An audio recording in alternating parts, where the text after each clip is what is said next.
창세기 11장에 있는 말씀으로 바벨탑 사건에 대해서 은혜 나누고 말씀을 상고하는 시간 갖도록 하겠습니다.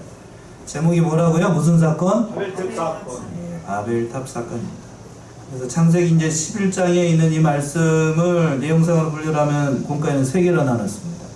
1절은 언어가, 온 땅의 언어가 첫 번째 하나였다는 거고요. 2절에서부터 4절까지는 그 하나가 된 언어로 인간들이 모여서 뭐를 했는가? 바벨탑을 쌓았어요. 2절에서부터 4절까지 있는 말씀이고, 그것으로 인하여서 하나님께서 심판하십니다. 5절에서부터 9절에 있는 말씀. 하나님의 심판을 기록하고 있습니다. 첫 번째 4절은 온 땅의 언어가 하나였습니다. 1절 읽어보세요. 온 땅의 구음이 하나요, 언어가 하나였더라. 네, 바벨탑을 쌓기 전까지 온 땅의 언어가 하나였다라고 말씀하고 있는데 당연한 거 아니겠어요? 노아의 방주에서 나온 식구가 몇 명이었죠? 8식구죠? 노아 내외 그리고 세 아들과 자보들 해서 8식구였습니다. 그러니까 그 8식구가 사용하는 언어는 그 후손들이니까 당연히 뭐였겠어? 언어가 하나였겠지요. 하나였습니다. 어떤 언어를 썼는지는 모르겠고 아무튼 그 노아의 세 아들 식구들 그리고 노아의 식구들로 인해서 자식을 낳았으니까 모든 인류가 한 언어를 쓰고 한 가지 일을 하고 일사불란하게 다 움직였던 것으로 보여요. 그런데 언어가 하나였으니까 자기의 그 모든 생각들도 표현하기가 좋았을 거예요. 근데 이 인간들이 노아의 후손으로 온 인간들이 태어난 인간들이 뭐를 했는가 이거를 보여주는 거예요. 좋은 일을 했을 것 같아요? 아니면 죄 짓는 일을 했을 것 같아요? 노아의 후손이니까요. 죄 짓는 일 하면 안 되죠. 어디에서 구원받았죠? 노아의 방주에서부터 구원을 받았어요. 하나님의 은혜를 직접 경험한 사람들이라고요. 직접 경험하고 그 후손을 통해서 노아의 후손들이 계속 얘기를 해줬을 거 아니에요. 우리는 방주에서 구원받은 하나님의 백성이다. 긍지와 자부심을 가져라. 물론 성경에는 없지만 아마 얘기를 했을 거예요. 그런데 인간은 뭐를 했더라? 노아의 후손임에도 불구하고 뭐를 만들었냐면 그게 사람이라고 하는 거예요. 사람. 아무리 노력하고 열심히 한다고 할지라도 사람만 가지고서는 선한 일을 할 수 있는 동물이 아니에요. 그게 인간이니까. 아무리 부모로부터 좋은 교육을 받고 좋은 환경에서 태어난다 할지라도 새끼들은 내 마음대로 할 수 있다 없다? 안 됩니다. 안 돼요. 아무리 좋은 환경을 주고 아무리 좋은 말을 가르치고 성경 할아버지를 가르쳐도 자식은 장담할 수 없어요. 노아의 후손도 마찬가지예요. 언어가 하나였어요. 언어가 몇 개요? 하나였어요. 여러 가지라고 하면 변명할 말도 있는데 언어도 하나였고 같은 같은 부모 밑에서 자랐고 같은 신앙의 계통에서 자랐음에도 불구하고 자식들 대에 가서는 뭐를 쌓아요? 바벨탑을 쌓습니다. 그게 부패한 인간이라고 하는 그게 인간입니다. 2절 한번 읽어보세요. 2절. 이에 그들이 동방으로 옮기다가 신할 평지를 만나 거기 거하고. 이제 노아의 후손들, 노아의 아들들의 후손들이 이제 동방으로 옮겨가다가 신할 평지라고 하는 것은 어디냐면 오늘날의 바벨론, 고대 바벨론 지역입니다. 그 평지 넓디 넓은 그 평지를 보니까 거기에 정착을 했어요. 그래서 어떻게 했는가? 이들이 하는 일이 뭔가? 3절과 4절 한번 읽어보세요.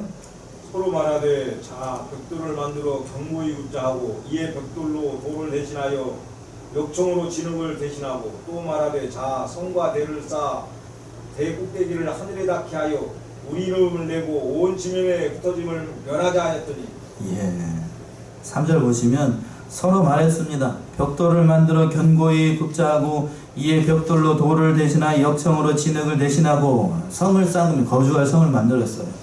근데 성을 쌓은 목적이 뭔가가 중요한 거예요.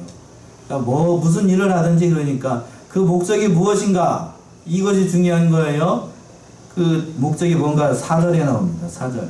또 말하되 자 성과 대를 쌓아 어디까지? 꼭대기를 하늘에 닿게 하여 우리의 이름을 내고 뭐를 내고? 우리의 이름을 내고 또 온 지면에 뭐함을 면하자? 흩어짐을 면하자.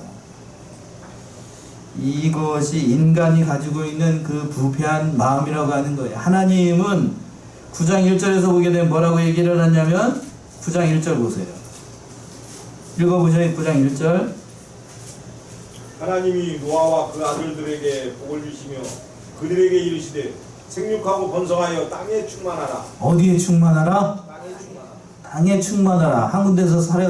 한 군데서 모여가지고 옹기종기 알콩달콩 살라는 게 아니고 어디에 충만하라고 되어 있어요? 땅에 충만하라고 되어 있으니까 하나님의 명령을 따라서 세상 모든 것으로 가서 세상을 충만해야 될 것이 그게 인간의 하나님께서 주신 인간의 그 청의 삶의 목적인데 그들은 한 군데서 모여가지고 다시는 뭐 하지 말자고요. 우리가 흩어지지 말자.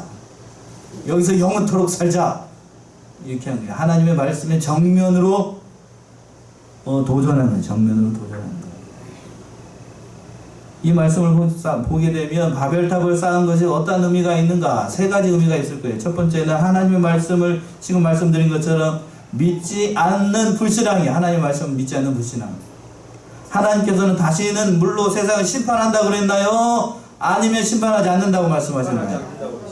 그랬어요. 하지 않는다. 심판하지 않는다. 그러니까 염려하지 말고 무지개 언약을 체결해 주셨잖아요. 지난주에. 다시는 물로 심판하지 않겠다라고 말씀하셨는데 그 말씀 잊어버리고 우리가 흩어지지 말자. 여기서 살자. 하나님의 말씀에 대한 도전이고. 두 번째는 거기 이 말씀처럼 하나님을 의지하지 않고 자기 자신들의 능력과 지혜를 의지했어요. 이게 부패한 인간의 어쩔 수 없는 한계인 것 같아요.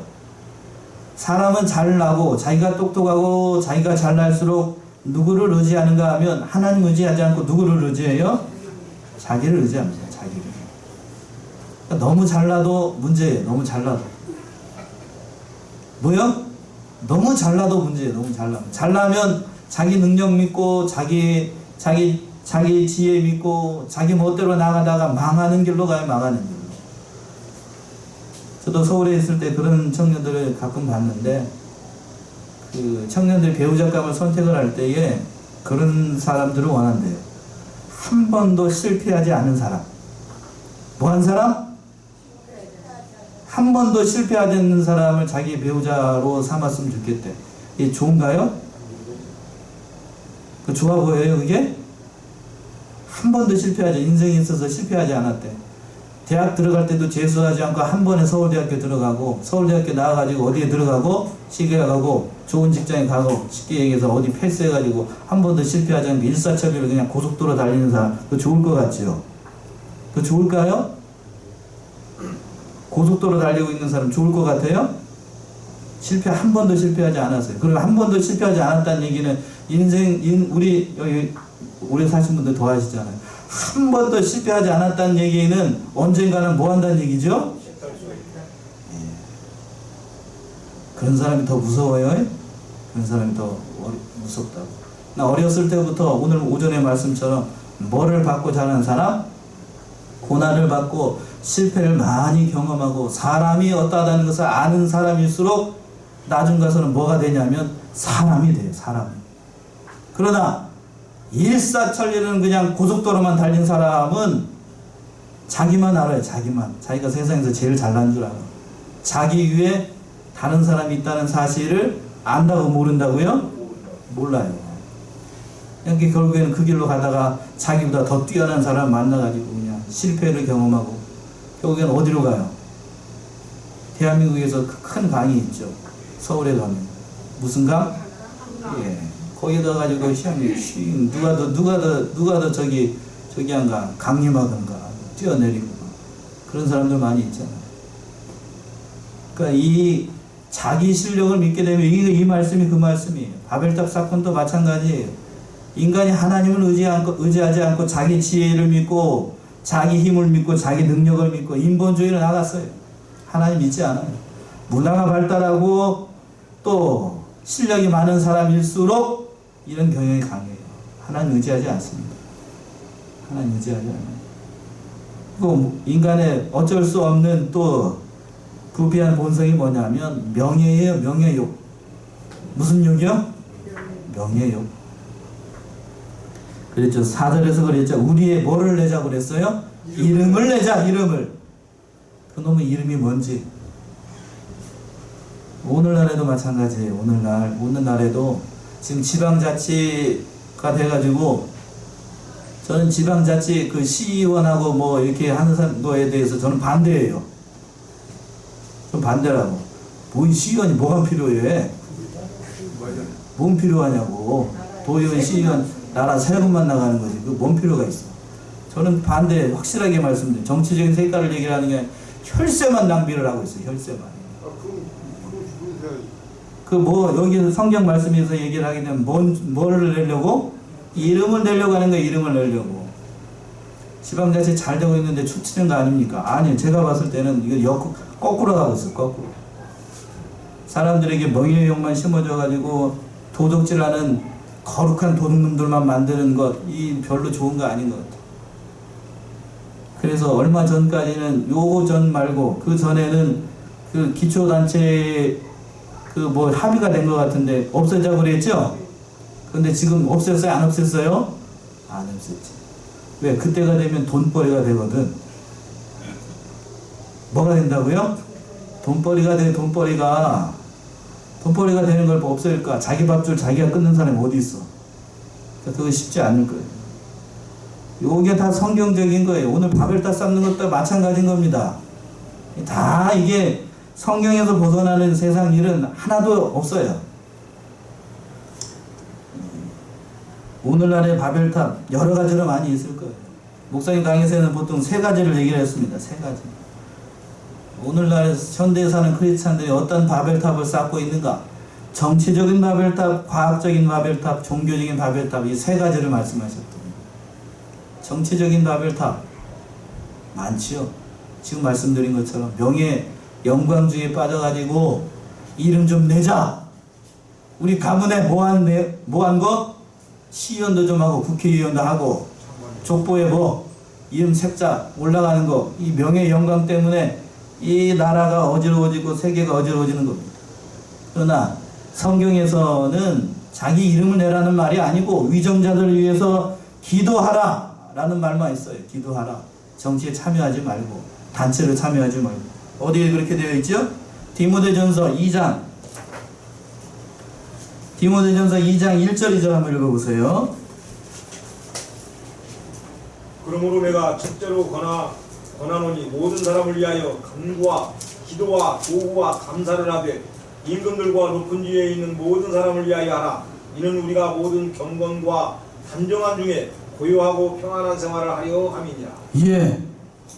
기도하고 감사하되 누구들을 위해서 첫 번째로 기도하라고 되어 있냐면 임금들과 높은 지위에 있는 사람들을 위하여서 기도하라 라고 되어 있어요. 기도하라. 단체로 나가가지고 정치에 참여하는 것이 하나님의 뜻이 아니라고 하는 거예요. 이거 저도 마찬가지예요. 개인적으로는 저도 그렇습니다. 개인적으로 정치에 참여하는 것은 막지 않겠지만 단체로 어느 기독교 단체를 만들어가지고 기독교 연합회를 만들어가지고 정치에 참여하는 거 그거 옳은 걸까요? 잘못된 걸까요? 그거 잘못된 겁니다. 내년에 지방선거가 있는데 내년에 국회의원 선거가 있나요? 국회의원 선거가 있는데 분명히 또 나올 거예요. 무슨 기독교 연합회가 해가지고 이렇게 나올 겁니다. 그건 성경적으로 맞는 게 아니에요. 그건 아니라고요. 개인적으로 정치에 참여하는 것은 기독교인으로서 당연한 일이겠지만 그러나 단체의 이름을 걸고 정치에 참여하는 것이 하나님의 뜻이 아니기 때문에 정치에 참여하면 안 돼요. 그게 바벨탑을 쌓는 겁니다. 이름 내려고 하는 거. 두 번째는 오늘날의 과학의 바벨탑을 쌓고 있어요. 과학. 모든 것이 과학적으로 생각을 해야 되고 과학적으로 옳고 모든 것이 다 과학적으로 돼야 된다라고 얘기하는 거. 과학이면 모든 것이 다 된다고 생각을 하는 거. 실질로 그렇죠.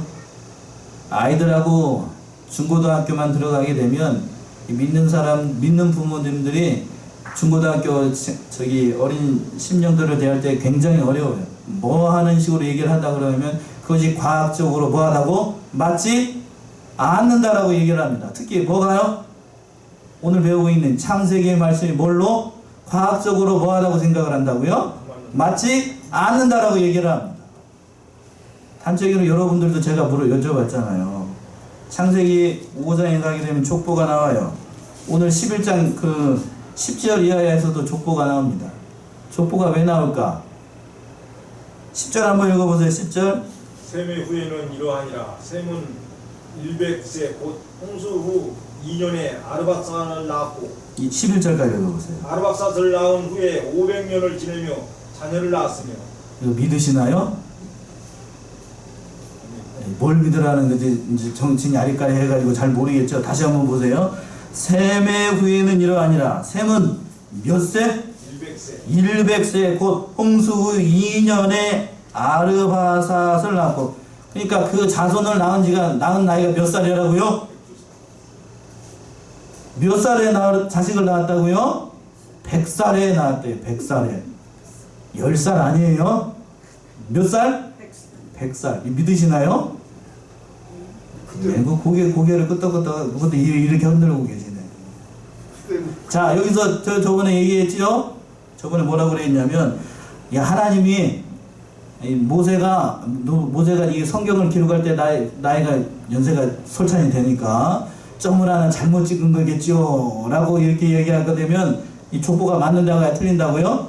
이 맞지 않아요. 그러면 점을 하나 잘못 찍은 거라고 하면 셈의 후에는 이러하니, 셈은 100세가 아니고 몇 살?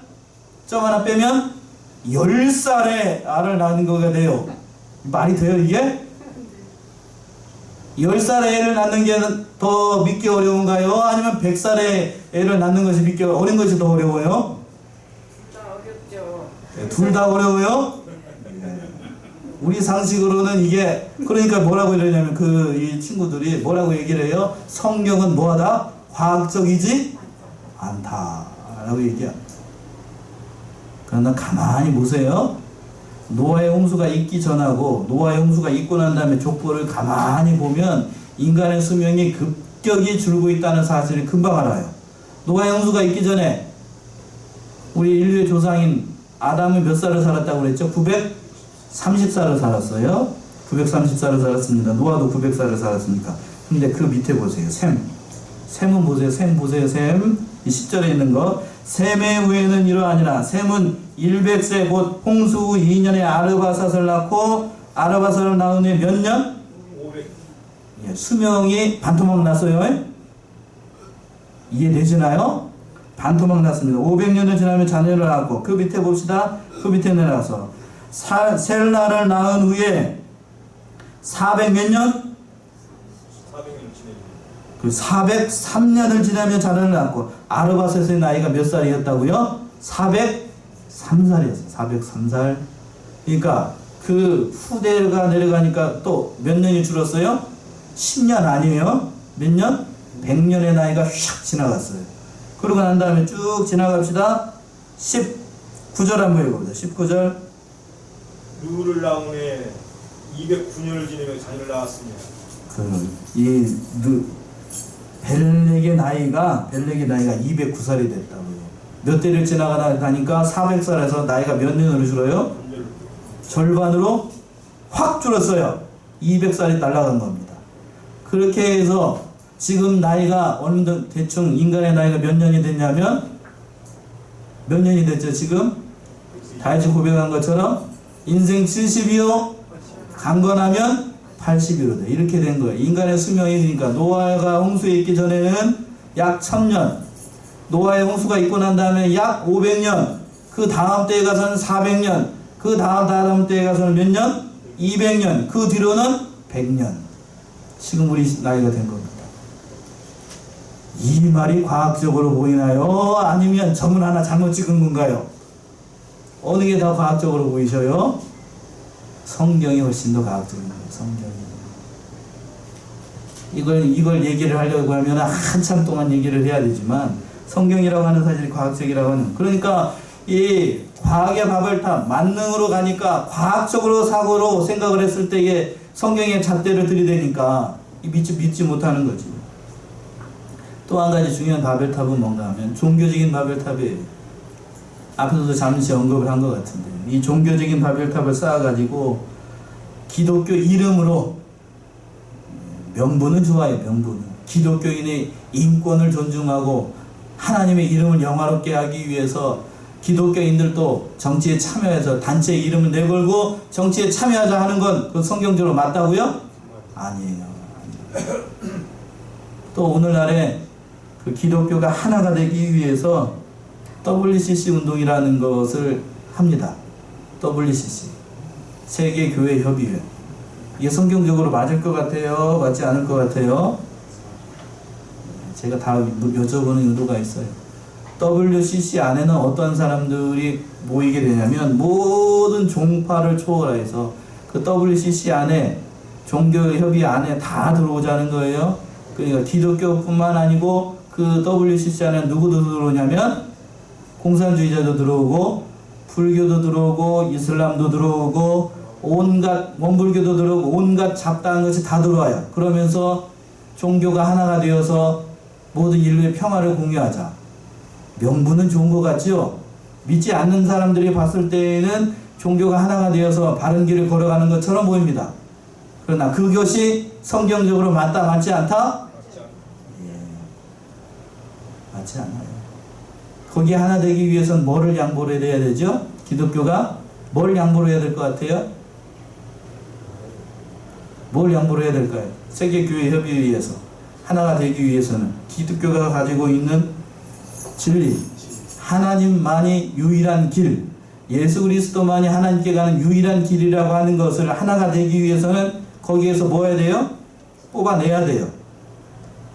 그걸 뽑아내고 하나가 된다라고 하는 것, 그 성경적으로 맞아요? 맞냐고요, 그거? 여쭤보게요. 안 맞아요. 그거 빠지고 나면 알콩 없는 찐빵이에요. 알콩 없는 찐빵.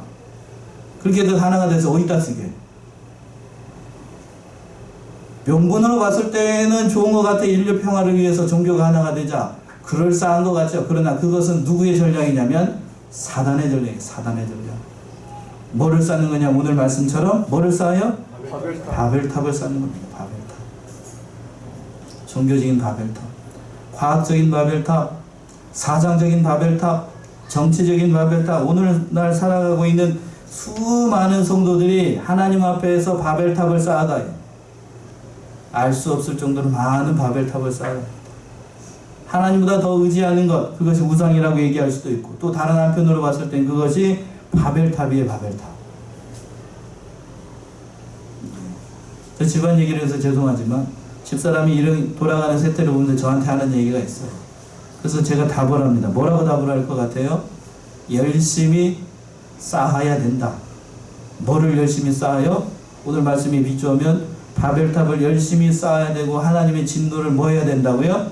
열심히 쌓도록 우리는 그걸 바라보고 기도할 뿐이다 라고 얘기를 합니다. 그래야만이 누가 재림하실 날이 가까워져요? 안타까운 일이지만 그렇게 쌓아져야 하나님께서 예수 그리스도를 보내실 날이 가까워지는 거예요.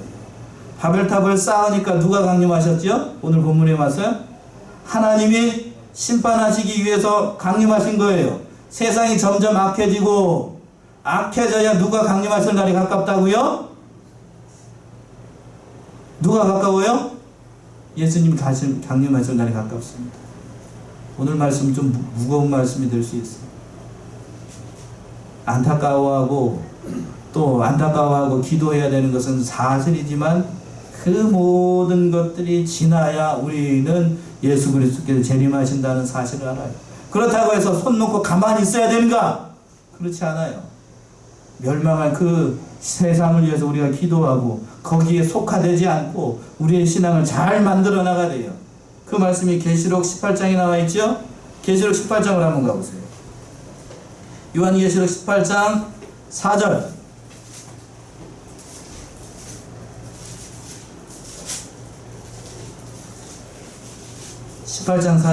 또 내가 들으니 하늘로서 다른 음성이 나서 가로되 내 백성아 거기서 나와 그의 뒤에 참여하지 말고 그의 받을 재앙들을 받지 말라. 예.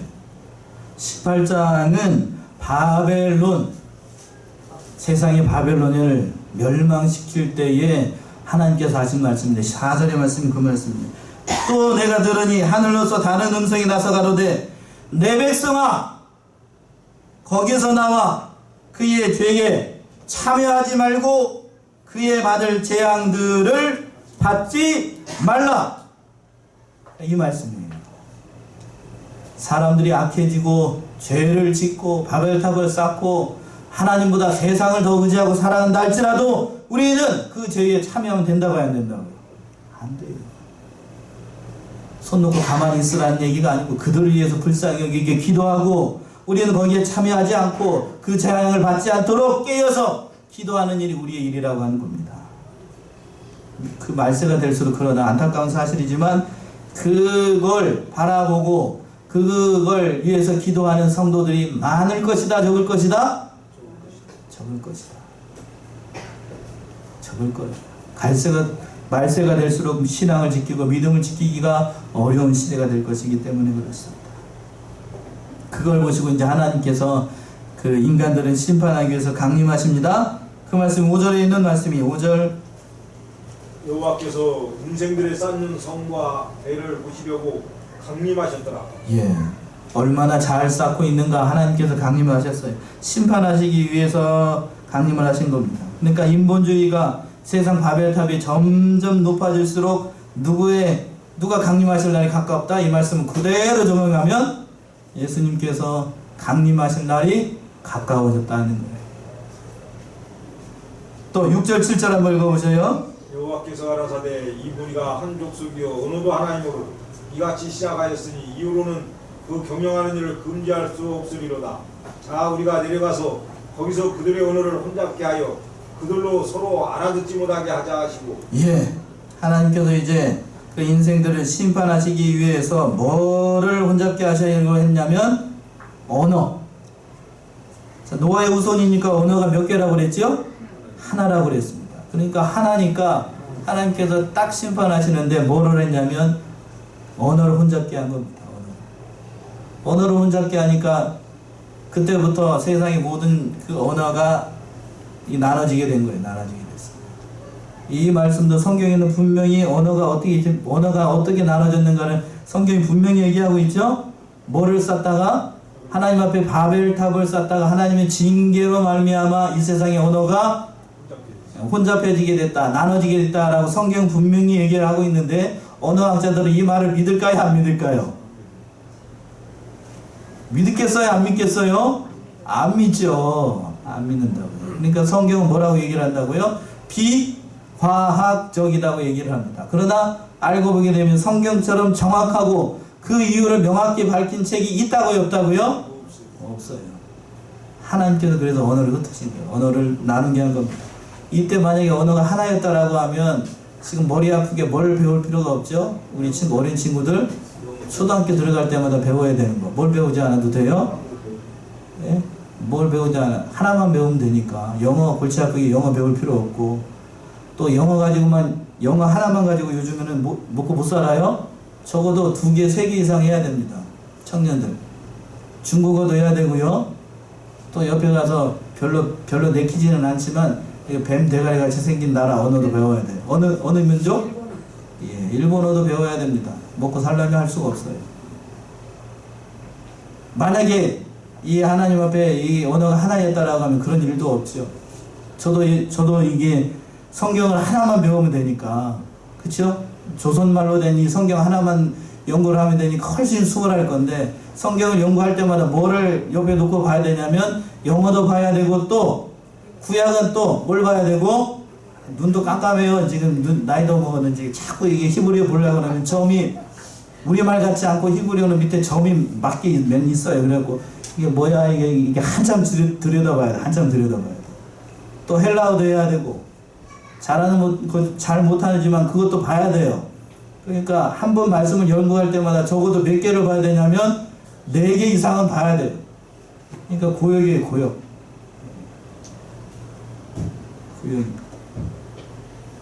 그래서 하나님께서 말씀을 흩으시니까 8절 9절 한번 읽어보죠. 8절 9절. 여호와께서 거기서 그들을 온 지면에 흩으신 거로 그들이 성쌓기를 붙였더라.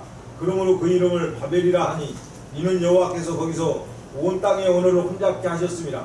여호와께서 거기서 그들을 온 지면에 흩으셨더라. 예, 이제 말 그대로 하나님께서 말씀하신 그대로 언어를 혼잡게 하니까 성을 쌓기를 그치게 된 겁니다. 왜 성을 쌓기를 그쳤을까요?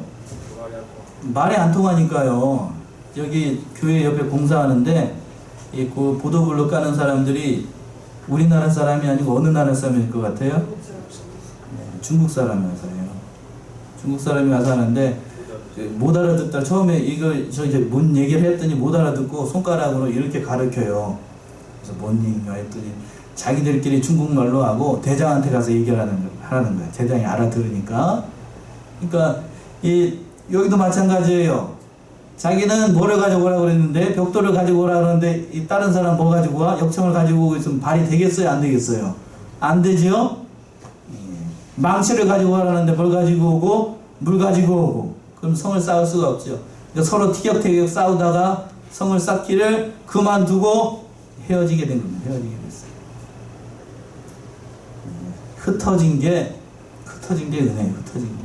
인간이 서로 한 곳에 모여서 살지 않고 흩어지니까 전 지구도 흩어졌으니까 죄악이 한 군데 모이지 않고 흩어지게 된 거예요. 흩어지게 됐어요.